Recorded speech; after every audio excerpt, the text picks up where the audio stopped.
This is part 2 lecture um, on chapter 3, biochemistry, on lipids. The second macromolecule we'll be looking at in this chapter. Lipids are fats, oils, waxes, phospholipids, and steroids. These macromolecules are hydrophobic. Remember that hydrophobic molecules do not like water, and they are nonpolar. Lipids are composed of monomers called fatty acids. So let's first take a look at the structure of a fatty acid. Fatty acids basically are long hydrocarbon chains with a carboxyl group attached. So we look at basically the hydrocarbon tail and this area right here, which was going to be involved in the chemical reaction. So lipids are hydrophobics that exist in 3 primary forms. Fats, hence the structure here. We'll take a look at this. Triglyceride is another name for a fat. Tri meaning 3 hydrocarbon chains. Phospholipid due to its phosphate group that it contains. And steroids. Steroids are chained hydrocarbons, 4 of them, that contain the carboxyl and fatty acid groups intertwined. So let's take a look at the structure of a fat. How are fats made? So remember, these are polymers that have been made through many simple substances that have been joined together through a condensation reaction.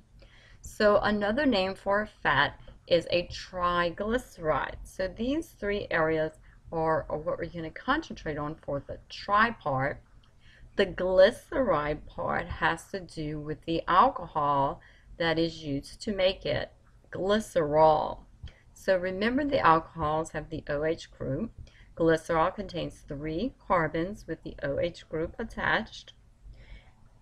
And then here are our 3 fatty acids. So the R actually stands for the long hydrocarbon chains that these fatty acids consisted of. This is the carboxyl group. So remember at the beginning of the chapter we said the functional groups are what's involved in the chemical reaction. So the hydroxyl functional group and the carboxyl functional groups is what's going to basically take place to form this triglyceride or fat. So here we have our glycerol.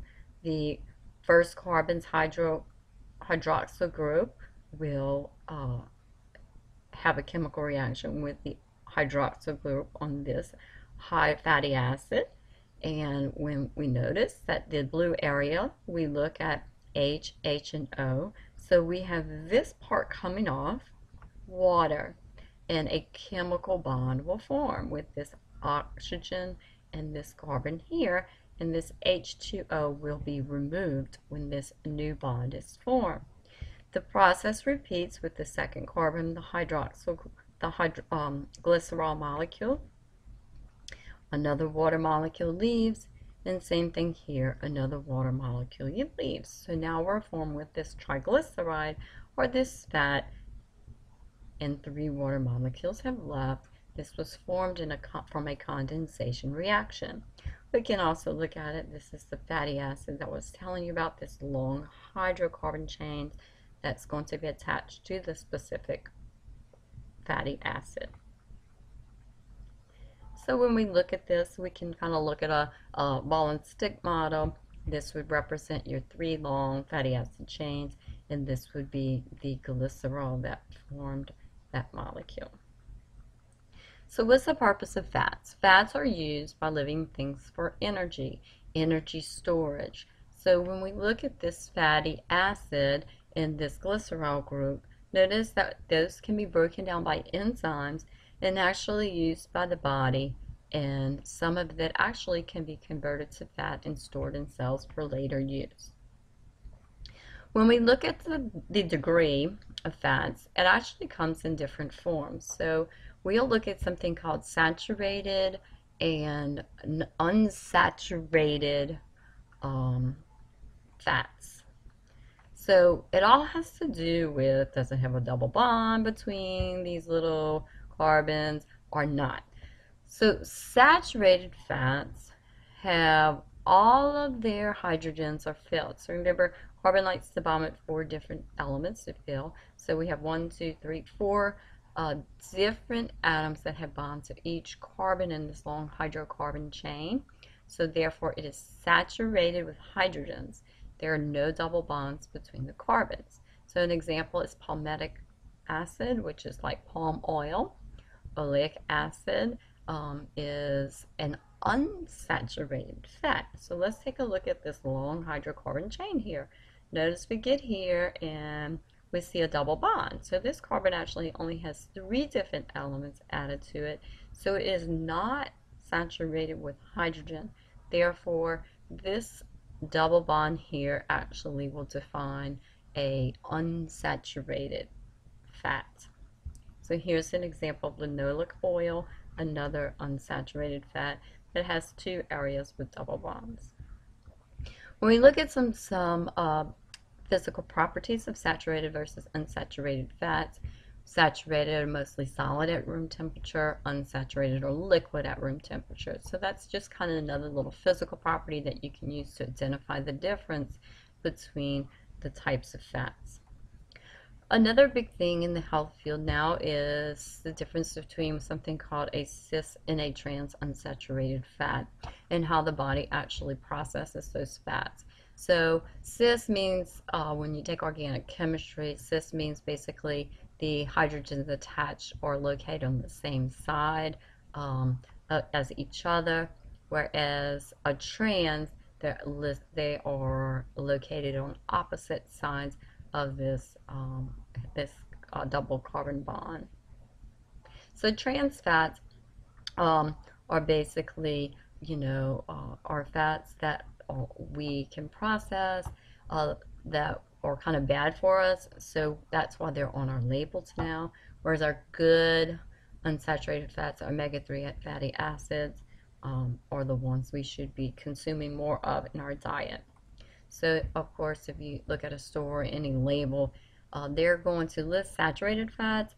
They're not going to list the cis unsaturated fats. They're going to list how many trans fats are in that substance for your information. All right, the last type of lipid we're going to look at is steroids. So your body makes hormones, and a lot of those hormones are actually steroid lipids. So for example, some of the sex hormones like testosterone, notice a steroid has 4-ring structure, so that's how we can identify those. Estrogen, again, female hormones, which we produce, are steroids, 4-ring structures. And then cholesterol, an important compound in our cell membrane, again, is a steroid structure. So notice the 4-ring structure is common to all of these steroids. Steroids are essential membrane components for cholesterol and for many of our hormones.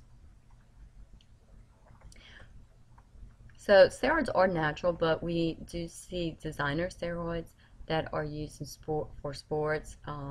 There are, of course, synthetic steroids, and athletes, of course, are disqualified from using the use of steroids for competition.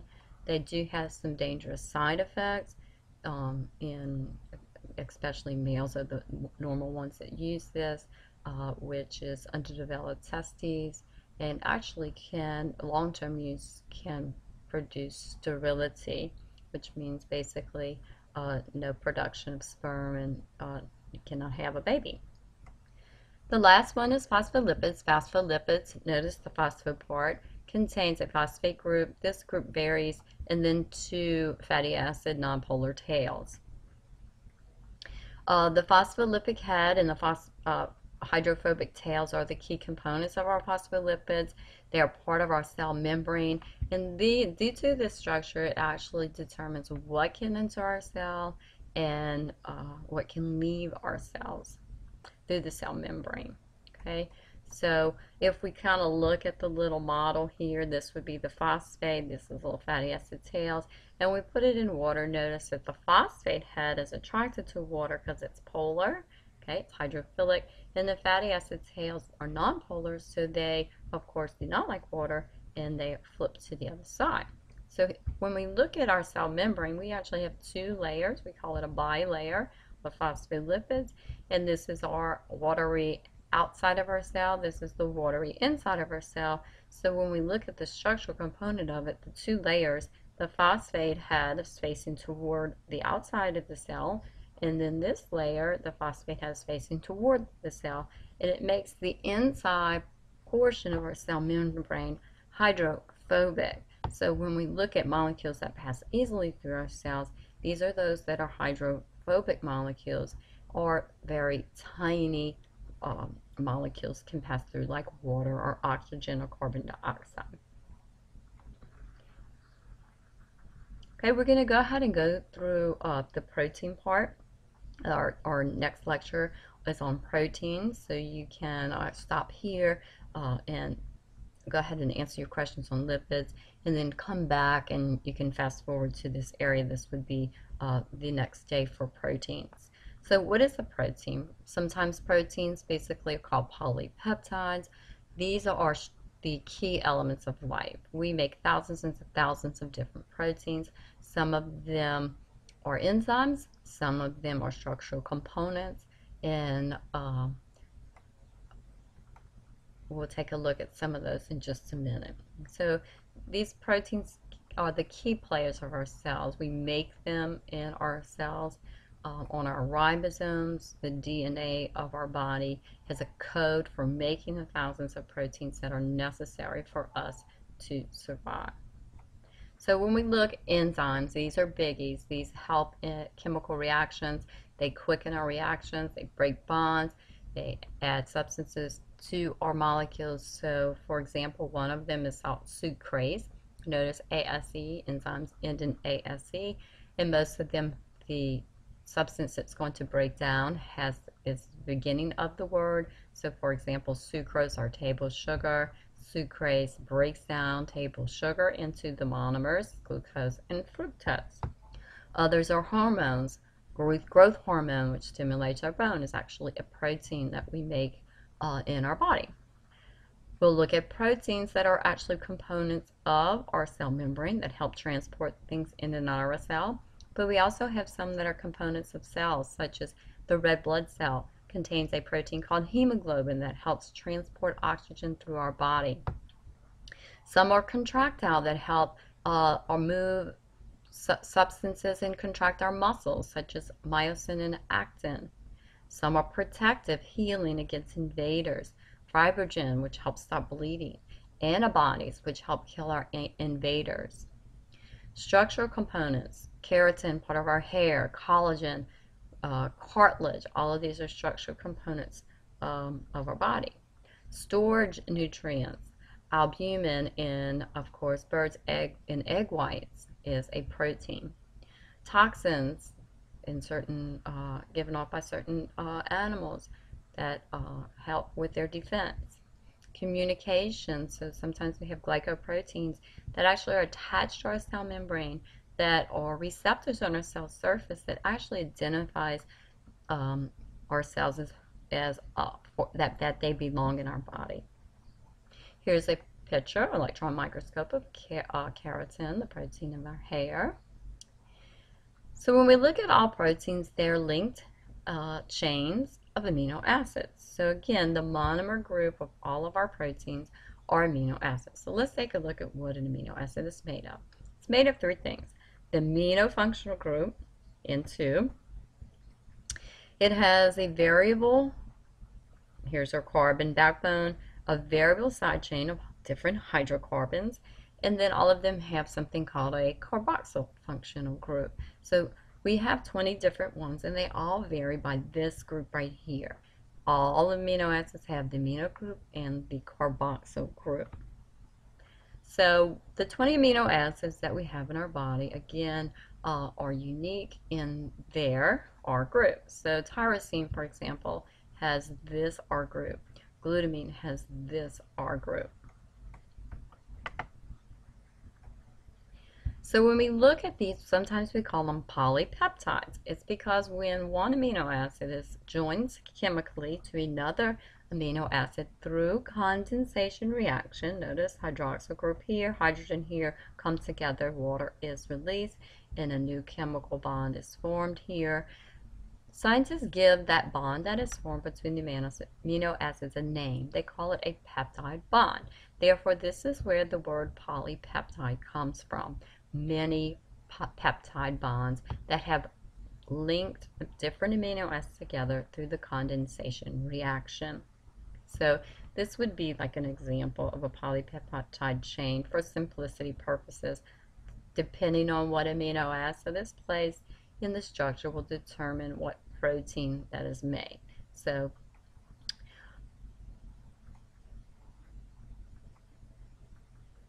all right, once the simple singular, what we call level, is formed, proteins don't stay in this shape.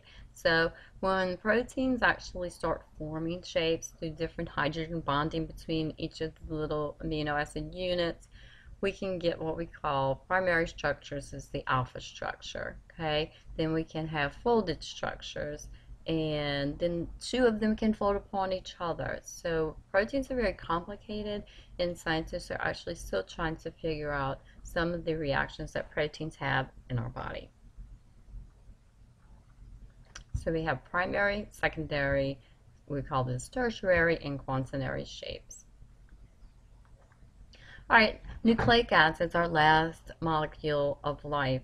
Nucleic acids are made of many nucleotides. There are two main types, DNA and RNA, and they're both involved in storage of information to make products. So here is our basic component of all our nucleic acids, our nucleotide. So a nucleotide is made up of a phosphate group, a sugar group, and what we call a nitrogenous base. DNA actually has, all of these repeating units over and over again, that it has two what we call sides that are joined together by their nitrogenous bases. So again, here is our visual of our amino acid, or backbone basically of our nucleic acids. This is all ribose, so this would be example of ribonucleic acid. Here's our sugar, this is our base, and this is our phosphate groups. So ATP is another one. Actually, ATP contains ribose, an amino group, and it has 3 phosphate groups. ATP stands for adenosine, hence the adenine base. Triphosphate. So tri means it contains 3 phosphate groups. ATP is the primary energy currency of all living things that we will discuss in detail throughout the year. So just to wrap it up, so far we talked about carbohydrates, we talked about lipids, proteins, and lastly nucleic acids. Those are the 4 macromolecules of life.